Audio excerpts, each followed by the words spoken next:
नमस्कार, आप देख रहे हैं द संकेत लाइव। मैं हूं तमन्ना और आज प्रयागराज से जो खबर आ रही है वो सिर्फ माघ मेले का विवाद नहीं है, ये एक बहुत बड़ा सवाल है।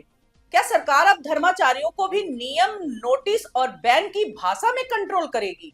और क्या धार्मिक परंपराओं को भी प्रशासनिक आदेश के हिसाब से चलाया जाएगा? क्योंकि प्रयागराज में शंकराचार्य स्वामी अविमुक्तेश्वरानंद सरस्वती और माघ मेला प्रशासन के बीच टकराव अब और तेज हो गया है। 48 घंटे के भीतर प्रशासन ने शंकराचार्य को दूसरा नोटिस थमा दिया है और इस बार नोटिस का लहजा और भी कठोर है। प्रशासन ने आरोप लगाया है कि मौनी अमावस्या के दिन शंकराचार्य के काफिले ने बैरियर तोड़ा और जबरन भीड़ में पालकी घुसाई। अब प्रशासन पूछ रहा है कि क्यों ना आपको हमेशा के लिए माघ मेले से बैन कर दिया जाए। यानी अब बात स्नान रोकने से आगे बढ़ चुकी है। अब बात पहुंच गई है प्रतिबंध और बैन तक। चलिए पूरा मामला क्रमवार समझते हैं। क्या है दूसरा नोटिस? प्रशासन ने कहा कि मौनी अमावस्या के दिन शंकराचार्य के काफिले ने नियमों का उल्लंघन किया, बैरियर तोड़ा, भीड़ में पालकी जबरन डाली और इससे अव्यवस्था फैली। इसलिए सवाल किया जा रहा है कि क्यों ना आपको माघ मेला से स्थायी रूप से प्रतिबंधित कर दिया जाए। लेकिन शंकराचार्य पक्ष का पलटवार भी उतना ही तेज है। शंकराचार्य के मीडिया प्रभारी शैलेंद्र योगीराज ने कहा कि सरकार अब बदले की भावना से कार्रवाई कर रही है। उनका आरोप है कि नोटिस ठीक से दिया भी नहीं गया, बल्कि पंडाल के पीछे चुपचाप तरीके से चस्पा कर दिया गया। और सबसे गंभीर आरोप बैक डेट का। उन्होंने बताया कि प्रशासन का एक कर्मचारी बुधवार देर रात शिविर में आया और कहने लगा कि आपने नोटिस का जवाब नहीं दिया। तब जाकर उन्हें नोटिस की जानकारी हुई। जब नोटिस देखा गया तो उस पर 18 जनवरी की तारीख थी। यानी शंकराचार्य पक्ष का दावा है कि नोटिस बैक डेट पर जारी करके चस्पा किया गया और अब जवाब को लेकर दबाव बनाया जा रहा है। हालांकि उन्होंने कहा कि नोटिस का जवाब तैयार है और जल्द प्रशासन को भेजा जाएगा। अब यह मामला केवल नोटिसों तक नहीं रुका। शंकराचार्य के शिष्यों में कथित मारपीट का विषय अब राज्य मानवाधिकार आयोग तक पहुंच चुका है। इलाहाबाद हाईकोर्ट के वकील डॉक्टर गजेंद्र सिंह यादव ने मानवाधिकार आयोग में शिकायत दर्ज कराई है। मांग की गई है कि घटना की निष्पक्ष जांच हो।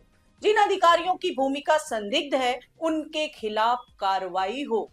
शिकायत में कहा गया है कि मेला प्रशासन और पुलिस ने शंकराचार्य के धार्मिक काफिले को संगम की ओर जाने से रोका और इस दौरान शिष्यों के साथ धक्का मुक्की और मारपीट की गई, जिससे तनाव अव्यवस्था की स्थिति बनी। शिकायत में बेहद महत्वपूर्ण बात कही गई, भेदभाव का आरोप।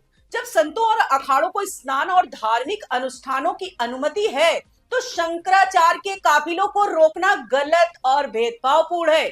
और अगर सुरक्षा या भीड़ का कारण था तो रोक सभी पर समान रूप से लागू होनी चाहिए थी। यानी मानवाधिकार आयोग को भेजी गई शिकायत इस मुद्दे को सिर्फ धार्मिक नहीं बल्कि अधिकारों और समानता का सवाल बना रही है। अब राजनीति भी इसमें कूद गई है। शिवसेना नेता संजय राउत ने कहा कि यूपी में शंकराचार्य को लाठी से मारा जा रहा है, उन्हें स्नान से रोका जा रहा है। वे वही शंकराचार्य हैं जिन्हें डिप्टी सीएम एकनाथ शिंदे ने गुरु कहा था। अब वे चुप क्यों हैं? प्रधानमंत्री को भी इसकी निंदा करनी चाहिए। यानी मुद्दा अब यूपी से निकलकर राष्ट्रीय सियासत में भी जगह बना रहा है। लेकिन इस विवाद में एक दूसरा बड़ा मोर्चा भी खुल गया है, धर्माचार्यों के बीच मतभेद। जगत गुरु रामभद्राचार्य ने कहा कि अविमुक्तेश्वरानंद के साथ अन्याय नहीं हुआ, बल्कि अन्याय उन्होंने किया है। उन्होंने कहा कि स्नान के लिए पालकी से जाना नियम नहीं है, हम भी पैदल जाते हैं और सरकार का नोटिस सही है। लेकिन रामभद्राचार्य जी के बयान पर भी सोशल मीडिया में जबरदस्त हमला हो रहा है। आरोप है कि उन्होंने झूठ बोला। अन्याय हुआ है। कौन कर रहा है? मुक्तेश्वरानंद। नहीं, अन्याय उनके साथ नहीं हुआ, उन्होंने अन्याय किया है। नियम ये होता है कि हम लोग भी, मैं तो जगत गुरु हूँ, वो तो अभी जगत गुरु भी नहीं है। नियम यह है कि गंगा तक रथ से नहीं जाया जाता। जब पुलिस ने रोका था उनको कि आप मत जाइए, हम लोग स्वयं संगम में पैदल जाते हैं, तो अन्याय उन्होंने किया था। सरकार ने नोटिस दिया कि मुक्ता आपको जो है किसने जो है बिल्कुल ठीक, बनाया। बिल्कुल ठीक सरकार ने नोटिस दिया है, सब कुछ उचित है। और एक पुराना वीडियो वायरल कर यह दिखाया जा रहा है कि रामभद्राचार्य जी खुद कारों के काफिले के साथ गंगा तट तक पहुंचते हैं। यानी विवाद अब सिर्फ सरकार बनाम शंकराचार्य नहीं रहा, ये बन गया है एक धर्माचार बनाम दूसरे धर्माचार। और इसके पीछे भी आरोप यही है कि कुछ लोग सत्ता को खुश करने के लिए बयान दे रहे हैं। अब इसी बीच अविमुक्तेश्वरानंद के समर्थन में दो शंकराचार्य खुलकर सामने आ गए। द्वारका पीठ के शंकराचार्य स्वामी सदानंद महाराज और गोवर्धन पीठ पुरी के शंकराचार्य निश्चलानंद सरस्वती ने अविमुक्तेश्वरानंद के समर्थन में बयान दिया है। स्वामी सदानंद महाराज ने कहा कि प्रशासन को माफी मांगनी चाहिए। यह प्रशासन का अहंकार है, सत्ता हमेशा नहीं रहती। और इस तरह से ब्राह्मणों का, साधुओं का, यतियों का गंगा स्नान करने से रोका गया। आचार्य जी को रोका गया, शंकराचार्य जी को रोका गया और पटुक ब्राह्मणों को, छोटे छोटे विद्यार्थी थे, साधु भी थे उसमें, उनको रोका गया, उनको घसीट करके उनको दंड दिया गया। तो ये प्रशासन का अहंकार, ये सत्ता हमेशा नहीं रहती है, कभी अपनी सत्ता का दुरुपयोग नहीं करना चाहिए। और निश्चलानंद सरस्वती ने कहा कि धार्मिक क्षेत्र का नेतृत्व सरकार अपने हाथ में रखना चाहती है। उन्होंने ये भी कहा कि वे संविधान के जानकार हैं, यानी उनका संकेत साफ है, ये धर्म पर नियंत्रण की कोशिश है। अब सवाल बहुत बड़ा है, यह घटनाक्रम ये बताता है, पहला, प्रशासन और सत्ता का रवैया अब सिर्फ व्यवस्था नियंत्रण नहीं बल्कि धर्म नियंत्रण की तरफ जाता दिख रहा है। दूसरा, सरकार एक ऐसे धर्माचार को टारगेट कर रही है जो सत्ता की आलोचना करता है।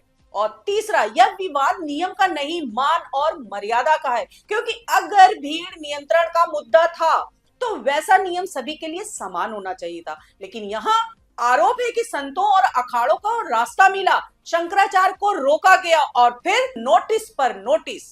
अब आखिरी सवाल, क्या माघ मेला प्रशासन को नियम लागू करने का अधिकार है?